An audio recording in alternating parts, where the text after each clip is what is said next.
وہ بھی بیٹھ گئے، انہوں نے بھی تسبیح شروع کر دی۔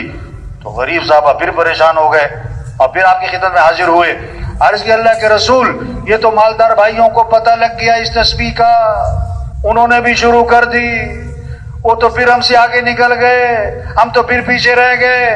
اس پر آپ نے فرمایا ذالک فضل اللہ یؤتیہ من یشاء، یہ تو اللہ کا فضل ہے، اللہ جسے چاہے عطا فرماتا۔ اس قصے سے کیا سمجھ میں آیا کہ دوڑ کس کی لگی ہوئی تھی؟ بولو بھائی، اعمال کی، مال کی نہیں، اعمال کی۔